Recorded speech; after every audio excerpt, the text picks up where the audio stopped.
امروز با سینه مرغی غذا درست کردم که خیلی خوشمزه بود. طعمش لذیذ و بافتش حسابی نرم و آبدار. بیا تا بهت بگم این طعم بی‌نظیر رو چجور درست کردم. اول از همه سینه مرغ رو به شکل مکعبی نسبتاً متوسط برش زدم. داخل کاسه ریختم و برای مزه‌دار کردن سینه مرغ بهش ادویه‌ها رو زدم که شامل پودر کاری، فلفل سیاه، پاپریکا، زردچوبه و نمک بود.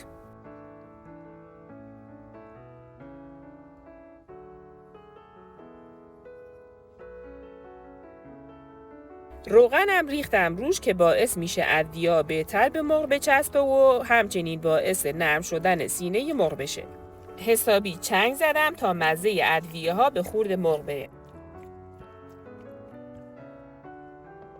بعد نیم ساعت گذاشتم داخل یخچال.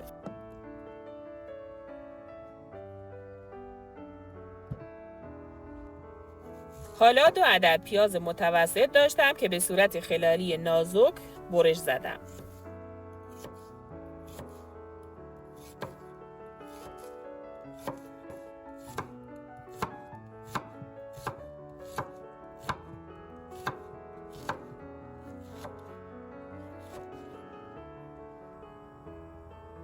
داخل تابه مقداری روغن ریختم، داغ که شد پیاز رو اضافه کردم. تا بافت پیاز سبک و شیشه‌ای بشه. نیازی نیست که پیاز رو زیاد سرخ کنیم.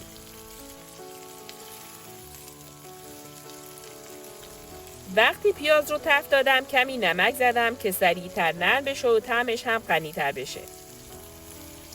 بعد که پیازم نرم شد یه قاشق غذاخوری سرپر رو به گوجه فرنگی اضافه کردم و تفت دادم تا مزه و رنگ رب آزاد شه.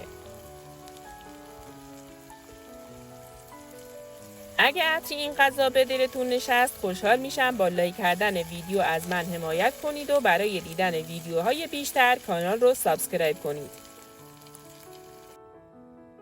داخل یه تابه دیگه مقدار خیلی کمی روغن ریختم و سینه مرغ که حسابی مزه‌دار شده رو بهش اضافه کردم. تفت دادم تا آب مرغ داخل بافتش جمع بشه.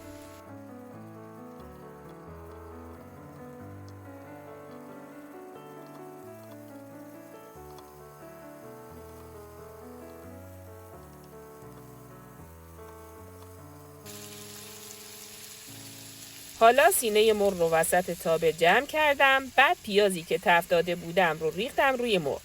داخل کانال کلی غذای خوشمزه و آسون با مرغ هست. لینک پلیلیست ویدیوها رو براتون داخل دیسکریپشن گذاشتم. دوست داشتین یه سر بزنید. توی این مرحله میتونید بهش مقداری زعفرون هم بزنید. ولی به نظر من همینجوری هم خوش عطره. فلفل دلمه‌ای هم اضافه کردم که عطرش بی‌نظیره. 40 دقیقه با شعله ملایم گذاشتم تا به روغن بیفته. برای کنار این مرغ فوق‌العاده خوشمزه هم یه پلو مخلوط به صورت دمی گذاشتم که عطرش هوش از سر آدم میبره. یه دونه پیاز رو که نگینی ریز خورد کرده بودم رو با مقداری روغن جامد تفت دادم تا سبک و طلایی بشه. تا پیاز داشت تفت می‌خورد 3 عدد هویج رو نگینی ریز خورد کردم. اضافه کردن هویج به برنج باعث میشه که طعم شیرین و رنگ و مزه جذابی به برنج بده.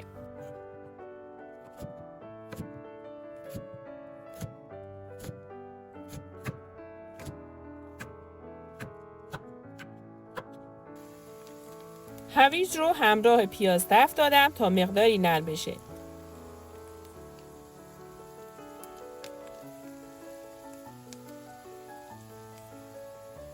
یه پیمان نخود پخته شده هم اضافه کردم و یه تفت کوچولو دادم.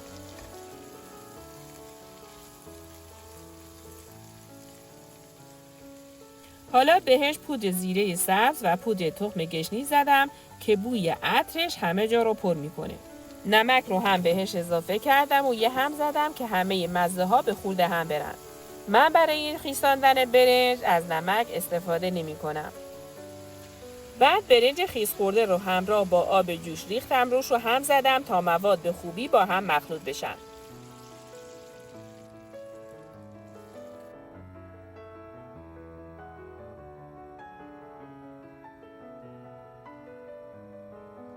گذاشتم تا آب برنج مقداری پایین بره و وقتی شروع به حباب زدن کرد در قابلمه رو گذاشتم.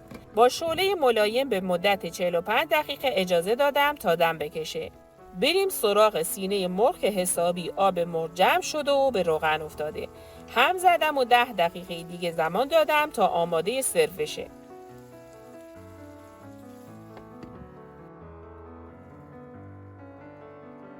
به به، چه عطری داره این دمی با سبزیجات و نخود.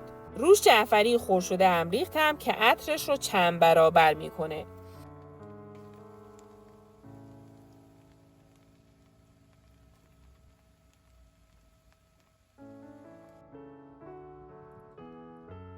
اینم یه غذای فوق‌العاده خوشمزه و راحت که میشه با 1 ساعت درستش کرد و نوش جان کرد.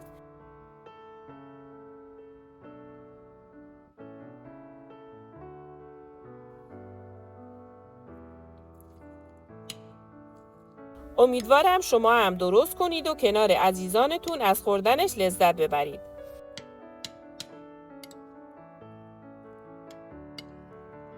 تا ویدیوی بعدی دلتون شاد و غذاتون خوش‌طعم.